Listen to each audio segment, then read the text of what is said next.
Силерди ушу Демиргелди топ официально БШКдан кат алып, өзүңөр ушинтип Демирге көтөрүп, ушул Конституцияны колдоп бергиле деген бул мындай айтканда общественное слушание да, круглый стол. Ошентип Демирге көтөрүп келгениңерге ушу ыраазылык, рахмат. Берден азыр Кенжекең айтып кетти, муну манифести ким дайындап деп. Бул манифести мен дайындагам Кенжекең, мен грамотный элемин, юристтер менен акылдашкан, мазмунунда ката жокпу? Мазмуну туура эле болуш керек. Эми азыркы жанагы бала чакалыбыз 5 жыл окуп бүтүп, дипломго очередте туруп, анан кийин бүткен компьютерге тергенде механический ошибкалар, грамматический ошибкалар көп экен.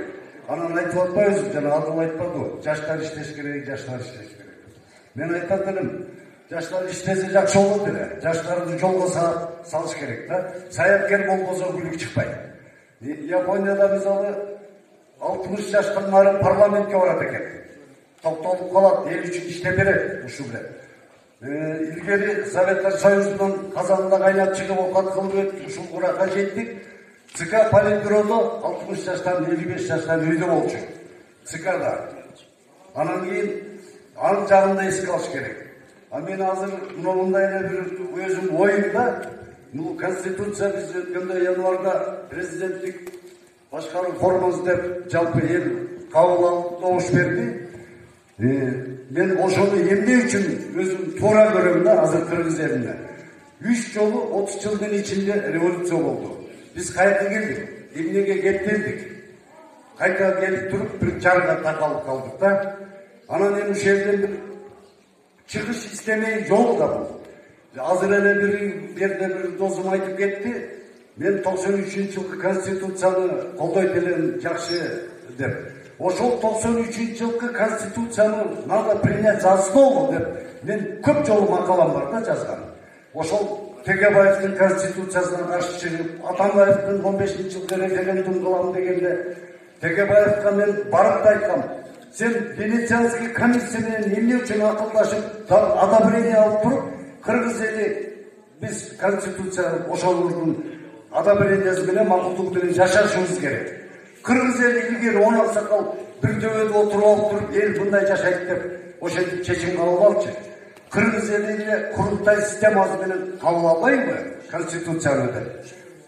Анан кийин бул жаманбы, жакшыбы? Азыр эле берде айтып кетти бирөө, убакыт берейли деп. Өзүбүз танладык. Эми бир убакыт берейли, анан көрөбүз да. Көрөбүз. Ажылар айланып кетеби, башка болуп кетеби? Кыргыз эли акыйкатсыздыкты сүйбөйт. Ажылар айланып баратса, ал уже опыт бар Кыргыз элинде, дүйнө жүзүнүн баары таң берет. Ал эле сүйлөп түшүп коет. Анан мен бир нерсени окуп берип коеюн. Азыр мынакей бул Конституцияда азыр Акунбай айтпадыбы? Ыйман жагы, улуу кичүү мамилеси барды камтылган деп. Ошол жакшы да, бирок ошол камтылган кырдаал талабы, мезгил талабы өзгөрбөйбү? Эл менен ортодо туруп жашай береби?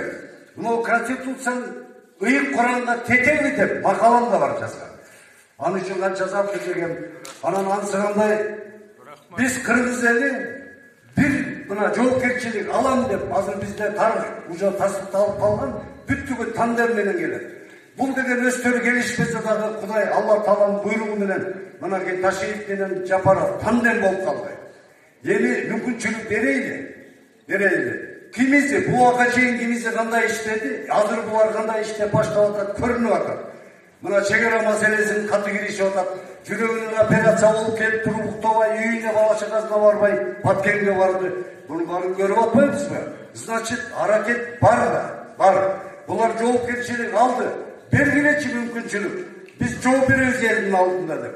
120 депутаттан сурап, Конституциясында жазылып калган. Биягына